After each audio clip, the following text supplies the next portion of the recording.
Hi, honeys. I'm so excited. Brad is officially in Vegas. He's on his way here. He's like 10 minutes away. Sorry about the noise in the background. That's the AC. But I'm so excited. I have butterflies.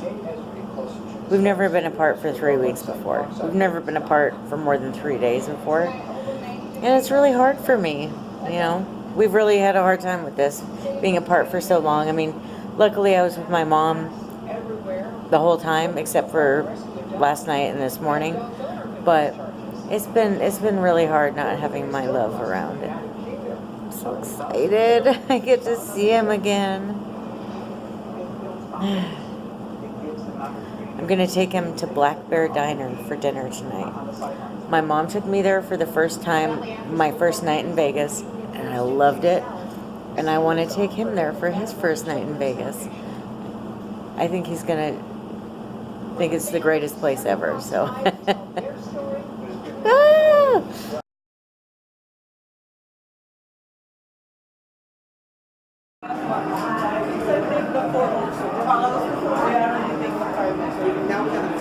We're at the Sourdough Cafe at Arizona Charlie's, and we both decided to get this ham and steak, or ham or steak special. It's $5.99, and you get hash browns and toast or biscuits and gravy. So here's what it looks like. And I got the biscuits and gravy, so the biscuits are in there. Look, guys, he's here. And so he got the same thing, except his eggs are prepared differently. So here's the ambiance of the place. Just a nice little cafe. And then they also have, if you're a bingo lover, which I am, they have Friday night bingo here. This is Arizona Charlie's Hotel and Casino, and they have 24-hour bingo. And this is on Decatur. They've got a couple different locations. This is the home of the $5.99 steak and eggs breakfast, all day, every day. And they also offered True Rewards cards. And they got a bunch of slots in there. We're done at Arizona Charlie's. I don't know why I cannot remember the name of this place, but I just can't do it. Oh, sorry, I was texting my sister. Okay. How rude. Getting out of mine. Okay, let's see. Make sure do I have enough room up here? Oh, we got plenty. Okay. We're done at Arizona Charlie's. And what would you think, honey? I mean, it was pretty good for $5.99. And the portions were pretty decent between the hash browns, the eggs, the steak, and the biscuits and gravy, all for $6 each. And then coffee, the whole tab was $21 plus tip, and it was pretty decent. They flame broiled the steaks. Now the steaks are pretty small, but with all the other food included, it's not that big of a deal. Yeah, I kind of liked that because then you're able to eat everything and not waste food. Whereas if it was a huge slab of steak, you'd be rolling out the door. Yeah. Oh, a much bigger self-parking lot over here. Oh. They have 24-hour bingo and keno here. Yeah. They also have a sports betting room if you're into that. And they have a buffet. And I went up and looked at it, and the prices were quite decent, actually. Everything was under $20, but they have like different brackets, and then different like breakfast, lunch, dinner, you know, steak and lobster, that kind of stuff. But everything was pretty affordable. So. Oh, and the biscuits and gravy that we both got. So the biscuit, it was a big biscuit inside the gravy, and it had little chunks of bacon, not bacon bits, but actual bacon. I thought it was really good. And then my eggs were scrambled, and they were made the way I like them, with like a little bit of pancake batter in there. Really, so I was actually quite impressed. And the hash browns, I thought, tasted more freshly cut than something that came out of a bag or a freezer or something. So I want to go back. definitely. And I highly recommend it, whether you live here or you're visiting. Now, granted, if you're visiting and you don't have a car and you want to stay on the Strip, I don't think there's one on the Strip. I really do think it's a good place to go. Halloween stores are opening. I noticed that really neat McDonald's with the huge cup and the fries. Mm-hmm. There's a year-round costume shop there. I thought, oh. I might have to get a Naughty Maid costume, Bradley. So we're using the Stratosphere as a point of reference. So yeah, that's downtown a little bit there, so we're going the right direction. My phone is old and dilapidated and Google Maps doesn't like it anymore. I'm just relying on old school sun location and landmark references to navigate. And we're using my phone to talk to you, so we can't use my phone for directions right now. If we're looking around a lot, it's because we're new here and there's just stuff everywhere. I mean, we're not even on the Strip, or really not even near the Strip. I mean, probably a good 10 minutes away. This is more of the area where people that live here are. And it just never ends, the amount of things to see and do and experience. I'm just... Hospital. A little hospital? I thought that was a hotel. Oh, hey. Yeah. Good morning. Just got cut off by a van. That made me think of the Chris Farley thing. Down by the river in a van. Have you ever had El Pollo Loco? Pollo Loco. See? El Pollo Loco. Have you ever had it? Yes, plenty of times. Is it good? It's alright. I've never heard of it, but it appears to be a chain. It's a southwestern Mexico thing.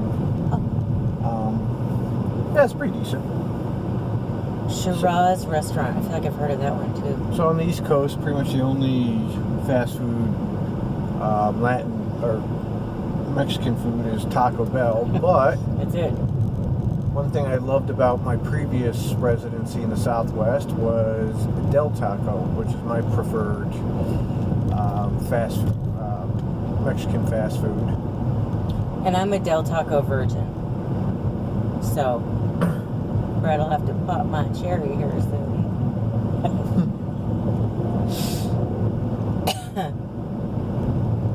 Oh, here's that view again. Everywhere we go, there's just gorgeous mountains everywhere. Yeah, Las Vegas is in a valley surrounded almost all the way around by mountains, which lends beautiful scenery. And during the colder winters, there's actually little snow caps on the mountains from time to time. I can't wait. Do you want to go to a yard sale? No. We gotta go through the boxes we currently have, and we don't need to accumulate it anymore.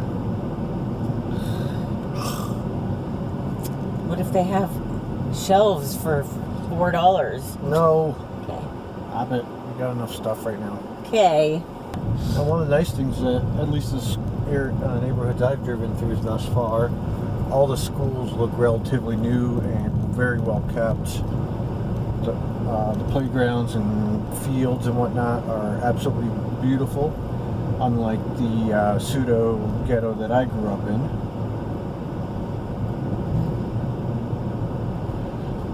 The soccer field I practiced on was formerly a waste dump. Some of it was toxic. Did you want to go see Amanda today? Because I think we're getting close to where she is. No, she's way over there. She's school shopping right now. I doubt she gives a shit. Okay. I didn't know. So my sister Amanda has 2 boys. Yeah, she has 2 sons. Both of them are pretty dang smart. Matter of fact, one of them just got accepted into a robotics program at the middle school he's attending. So he's going to be doing that and Japanese as his elective curriculum. And What grade is he in now? Do you know? I believe 8th 8th grade already? already. Yeah. Oh, I remember when he just got potty trained. Where does the time go? Oh my God. It's weird how that works, huh? The only electives I had when I was going to school in upstate New York was Spanish or French. Nothing cool like robotics or programming. And they only had one art class. It's interesting to me, when you move, you do find out who really cares about you and who doesn't. Don't you think? Bradley? Yeah, sorry, I was just laughing at a funny billboard. So some of the billboards down here are freaking hilarious. So there's a guy holding a cucumber that's probably 2 feet long, and it was an ad for erectile dysfunction.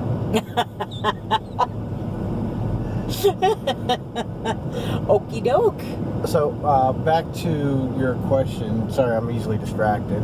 We're in Vegas. It's easily distracting. Don't worry about it. So back to your question. Yeah, it's so moving from Florida to Nevada, it became clear who was suddenly not available to help on either end, or who didn't check up and make sure everything was okay, or who didn't respond when you were giving updates. Mm-hmm. It's not an ego thing, it's just a basic human decency thing. Right. I wasn't expecting anybody to really do much of anything, but I have a family member who claims to love me, and then I was giving updates, and there was absolutely no response since before I left of my status. Right. And I have a family member who I thought I would think would really, love me and care about my safety. Not once did they ask if me and my mom were okay on the road trip, if we were safe. And then when we got here, not once was there a, oh, happy you made it okay, or do you need anything, or, how's it going? Do you like it? Just nothing from them at all. And that really hurt my feelings, because then there's other people that I didn't really think, thought I was that important to them, that were watching every video, commenting on every video, on my personal Facebook page, asking questions. Where are you now? I can't wait to see the next video. Are you guys doing okay? And so it's kind of weird when you have some of your own family members just don't care. So I could have died on the way here and they still wouldn't know because they don't care. And I think that's how you feel about about this particular person you're talking about. It's just a common human decency thing. And it's hard to not think, I know everybody's different, but it's hard to not think, if the shoe was on the other foot, if this family member or a close friend or whatever was moving, would I care? Would I make sure they got there okay? If the answer is yes, which of course it is, it's hard to not wonder how, that consideration isn't going both ways, I think. So you definitely find that out. You find out who really cares and who just pretends to. I don't know how else to say that. Another one of my family members, who we,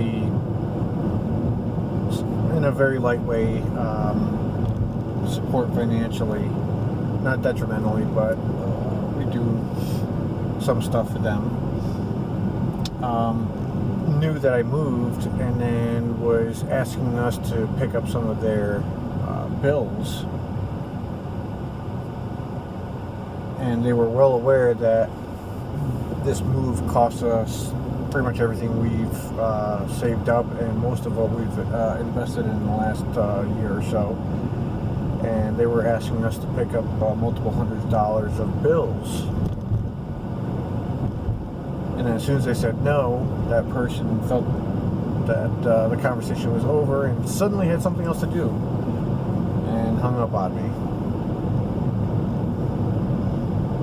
It's amazing how many people are all about themselves. And it's sad because we're taught from the time we're small children that it's family. Yeah, I don't know. I think some people really use that to manipulate people, though. I'm your family. You need to do this for me. You need to care about this. And it's like, oh think you have to look out for yourself, even with your family. And you know, so, and experiences like this, you know, if you ever do make a move across the country, where, I mean, I don't think, unless you're like a millionaire, I don't think you can move across the country and financially feel comfortable with it. Like, it's very expensive. It's always going to be more expensive than you think.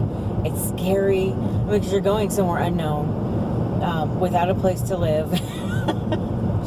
And so it's quite the test, and it is an interesting way to find out who really does care about your well-being.